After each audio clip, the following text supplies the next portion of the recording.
Parang naglalawar siya. Hindi ko alam anong sabihin niyo sa ano sa Tagalog. Pero sa Ilonggo, tawag namin yung takway. Parang ugat ng gabi.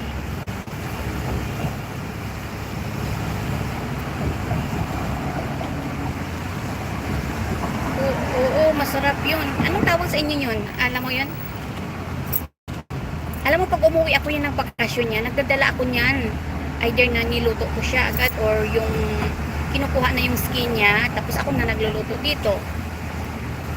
At saka yung, iwan ko kung kumakain kayo ng talbos ng kamuting kahoy, yung balinghoy, pigain mo yung talbos niya, pigain mo, tapos lagyan mo rin ng gata. Lagyan mo ng gata, iluto, yung tiktikin mo siya, parang ihiwain mo siya ng, tapos pigain mo siya para makuha yung katas. Tapos iluto mo siya sa gata or bagoong. Masarap, nakakagana kumain. Usually pag bumalik kami dito, yun ang dinadala namin. Gaway sa amin sis, gaway din yun. Masarap yun. Kaya pag bumabalik ako dito na Hong Kong, yun ang dinadala ko. Kasi pag adobo naman, hindi naman yan masisira eh. Sarap kaya yun. Dito may nagbibinta din dito sa worldwide, yung mga sa Philippine product. Pero medyo mahal siya. Pero syempre minsan kung namimiss mong kumain, no choice ka. Paminsan-minsan lang naman. Hindi magluto. Bibili ako, magluto ako. Kaso hindi ko lang siya nalagyan ng bagoong kasi bawal yung mga alat. So ano na lang yung soy sauce na konti. Yan, maraming garlic, shallot. Yan, okay na yan. Sarap na.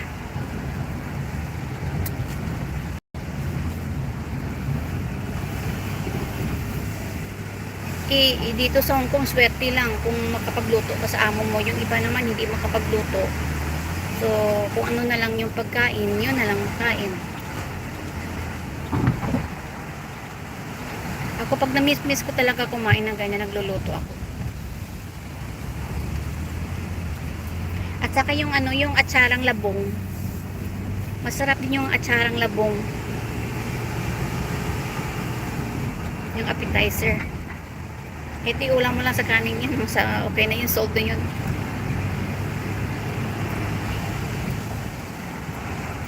Five million people in the house. Yan, paakit naman tayo sa bukid. Ano na pa oras? Is 9:25. Tama.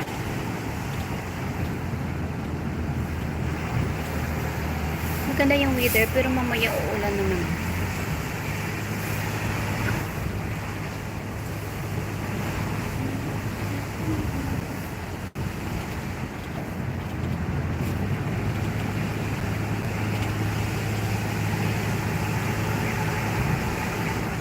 Maliwanag yung kalangitan.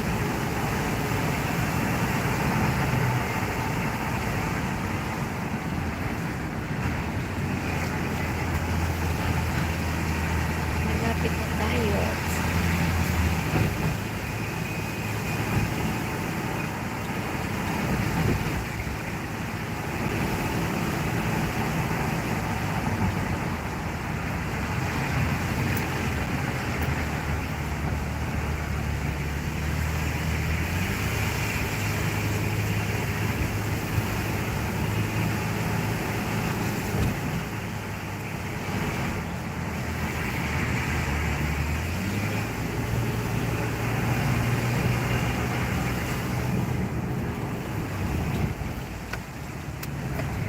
Dito na tayo. Akit na.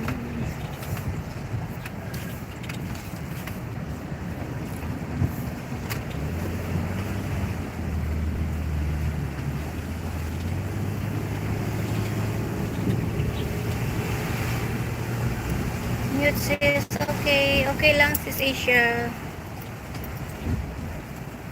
Salamat sa pagtambay dyan at sa support sa inyong lahat.